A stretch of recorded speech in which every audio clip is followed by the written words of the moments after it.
President Ramaphosa, I'm going to keep this brief because I know you're dealing with a lot.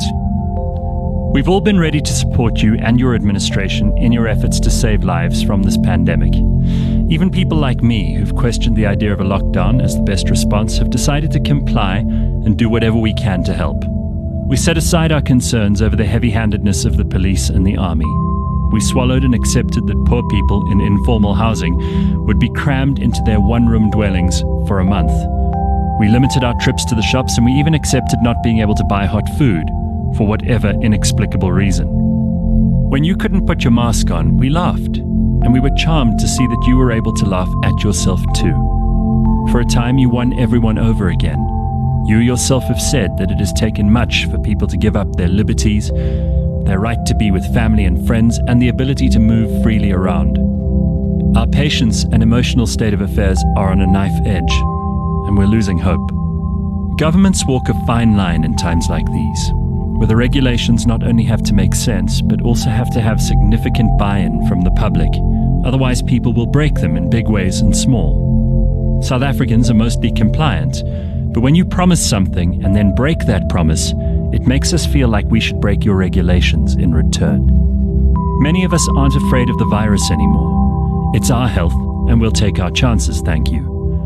We are afraid of the havoc your lockdown is wreaking on the economy, on people's lives and livelihoods. I see fewer and fewer explanations from ministers and more capricious, some would say spiteful, regulation. I'm not a smoker. I don't like cigarettes at all, but when Minister Dlamini Zuma announced that she was, after a consultation none of us believe happened, going to keep the ban on tobacco products in place, many of us, even the non-smokers, were ready to give her the middle finger and start risking breaking rules. There are more of us than there are police and soldiers, so if you piss enough people off, things get very hairy. I'm sure those advisors in the security cluster have mentioned that they can't shoot us all or put us all in jail. Your government, sir, have not covered themselves in glory over the last 10 years. Some people in this country already have a taste of anarchy, where municipalities are bankrupt and there is no service delivery. They see no evidence that the ANC will fix parastatals, cronyism, kleptocracy, and for once and for all cease their childish flirtation with outdated and failed socialist ideas. Your hold on power depends on people willing to comply with the rules, the same rules they expect you to comply with. Our patience grows thin, and in tandem, your tax collection runs dry. When you speak of a social compact, it goes both ways. You have to take your boot off of our throats. When Moses told Pharaoh to let his people go, Pharaoh didn't listen, and there were plagues. We all know how that story went for Pharaoh. You have to start letting our people go, Mr. President, or this plague will be the least of our worries. Even Moses could tell you that. CliffCentral.com.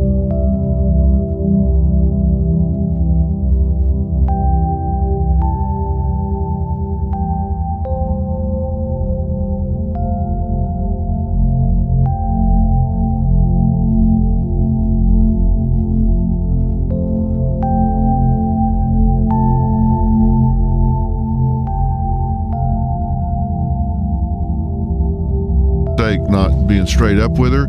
Then she lost her lifestyle and her father, and then this news all at the same time, and he's very confused. Plus, she's very entitled and very immature. You know, so all that together. Well, that is a lot of white people do feel entitled. Yeah, we just did a show on white privilege. Yeah. One more thing about the Treasure Girl. Do you feel like y'all was exploiting her for ratings? Because she is 16. Her prefrontal cortex isn't truly developed yet. He just learned that word, Dr. Phil. He said Clearly. it 9 times. Yeah, he's been using that word all day. Her prefrontal cortex isn't fully developed until she's at least 25. You feel like y'all was exploiting her a little for ratings? No, I don't think we exploited her for ratings. And by the way, people ask me that sometimes about a given show or whatever. Ratings means ad rates, right? Mm-hmm. That's set before the season ever starts. Talk your talk, Dr. Phil. We don't need that. And we've been on 17 years, so what I do with one guest or another doesn't change a damn thing one way or another. And if I get down to where I got to throw somebody under the bus for ratings, I don't need to do this at all. let alone throw somebody under the bus. And we spend a lot of time protecting kids. I'm really trying to help people. Now, Doc, have you ever, as a young boy, have you ever thought about changing? You wanted to be a different race? Never occurred to me. No? Never wanted to be black? No. How about you? How about you? How about Have you never wanted to be black? Have you ever wanted to be black? Huh? I am black. I am black. You talked about the white privilege panel, the deconstructing white privilege panel. Why is it so hard for white people to understand their privilege?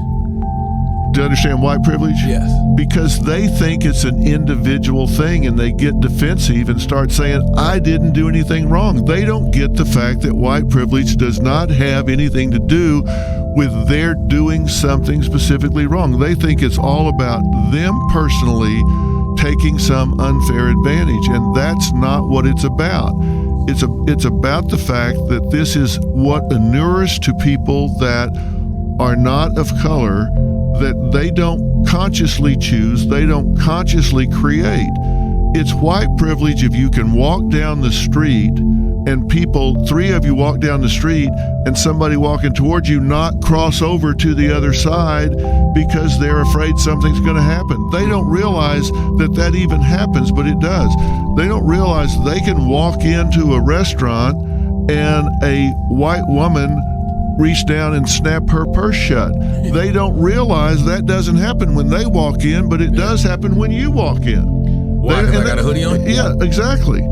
Well, it's a pretty good looking hoodie though. Yeah. I mean, they don't get that. They don't get that when you're white, you get a 40% longer interview for a job than you do if you're of color. Really? They don't realize that if you're of color, people sit 24% further away from you during that interview than if you're white.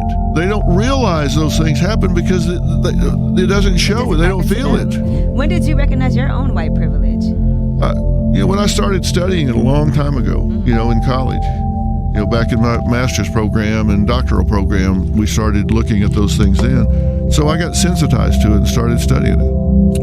There was an old clip from Donald Trump where he said that black people have more advantages than white people because of like affirmative action and things like that. So if he could come back, he would be a black man. It was an old clip though. But why do some white people think black people have more privilege than them? Because they're idiots. It's idiotic. It's an idiotic thing to say. I mean, that's just simply not true.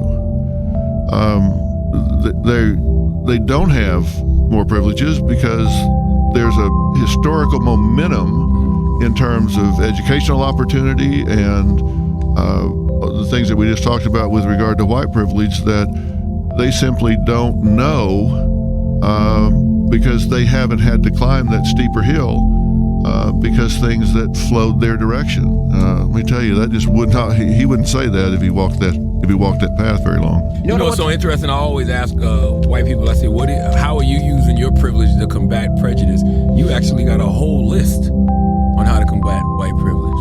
Yeah, I think. Only thing you can do, this is, when I started the show 17 years ago, people asked me, what are you going to do? And I said, one of the things I'm going to do is I'm going to talk about the silent epidemics in America. And that's one of the silent epidemics in America. Epidemics? Epidemics in America. What's on your mind? Yeah. See where he's headed. Just like domestic violence and mental illness. I mean, there's a whole lot of silent epidemics in America. That's one of them. I wanted to ask, you did a show on ADD and we talk about mental illness a lot. Do you feel like some of that is a fad and people are just using that as excuses for things? Well, ADD is what I call a wastebasket diagnosis. What do you mean? It's, when I was growing up, that kid was an out of control brat. Okay, now, since we have ADD and ADHD, it has become a wastebasket diagnosis. Anytime a kid is misbehaving, he's ADD or ADHD. And I hate it. So let's throw Ritalin at him. And it is so overdiagnosed.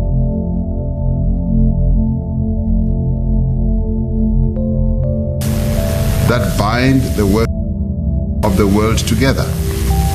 For nearly 130 years, workers across the world have claimed this day as their own, using the occasion to draw attention to the conditions under which they work and live and to campaign for their rights and interests.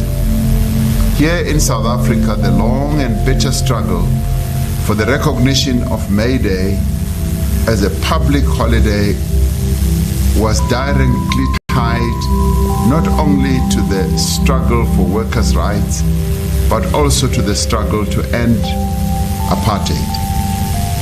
The campaign that COSATU and other unions led in 1986 to force the National Party government to recognize May Day was supported by formations across society and led to a national stay away of 1.5 million workers, students, taxi drivers, vendors, shopkeepers, domestic workers, and self-employed people in our country.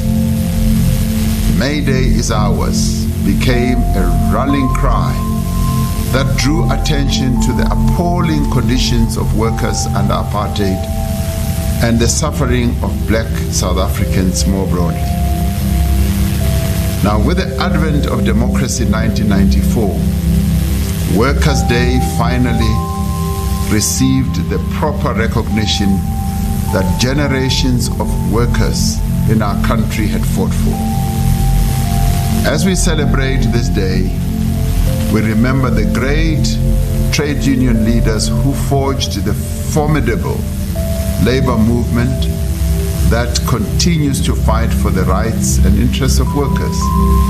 We remember leaders such as Clemens Kadali, AWG champion, Bill Andrews, James Laguma, Vuisi Lemini, J.B. Marks, Ray Alexander, John Haizwi, Reg September, Emma Mashinini, Billy Naya, Elijah Bahai, John Gomomo, Viola Hashe, John Kadimeng, Lydia Kompe, and people like Stephen Dlamini.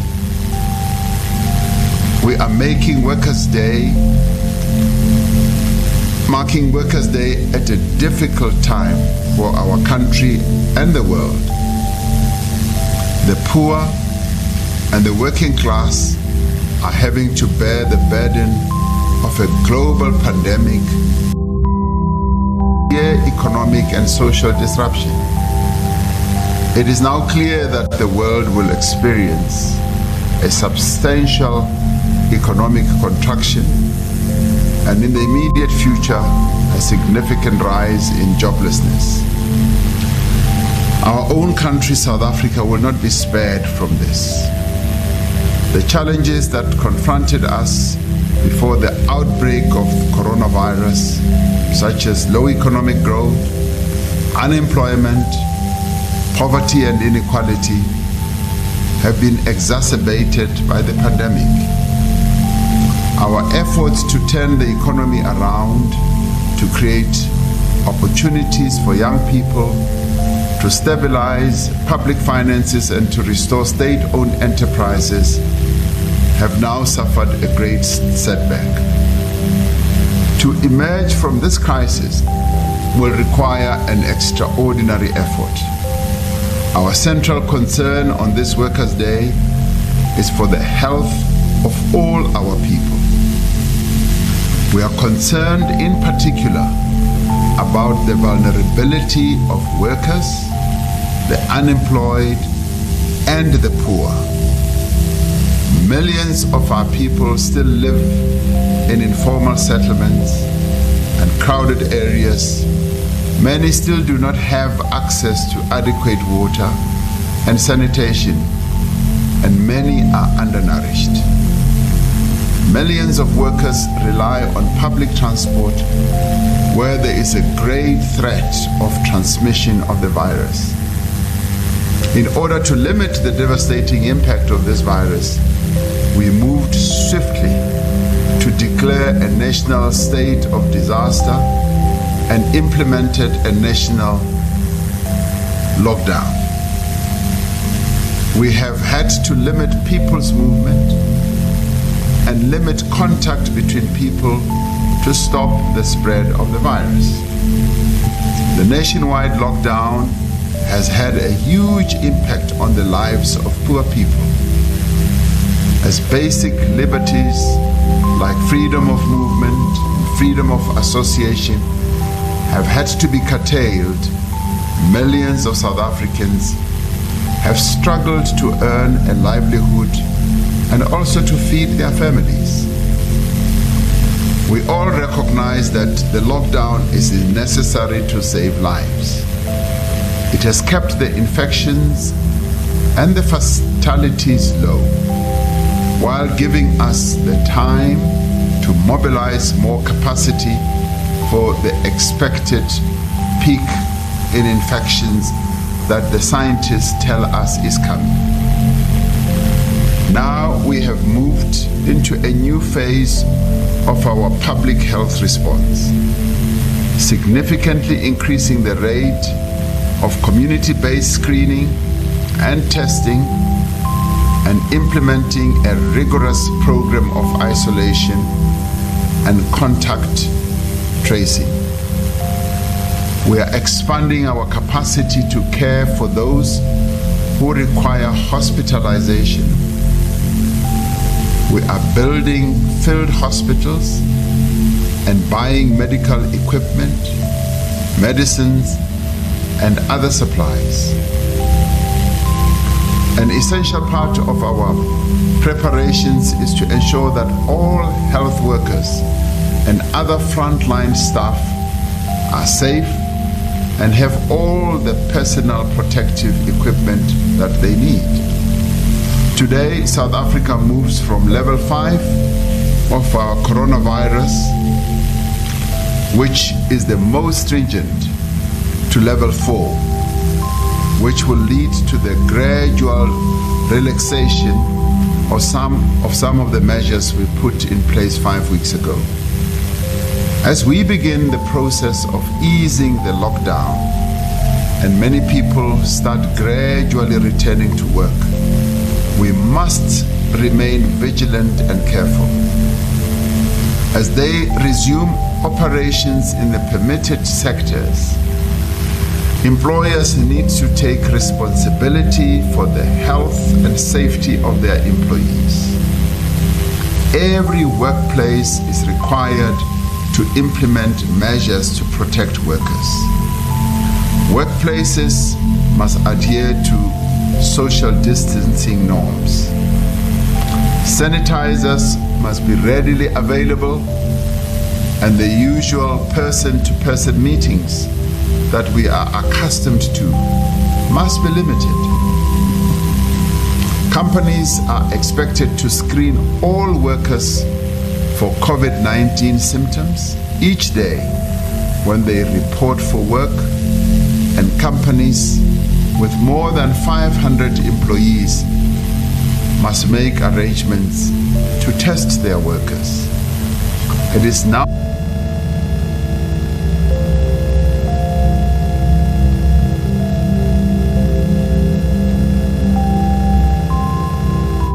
President Cyril Ramaphosa addressing the country on Workers' Day, speaking about the journey that it's taken during apartheid and in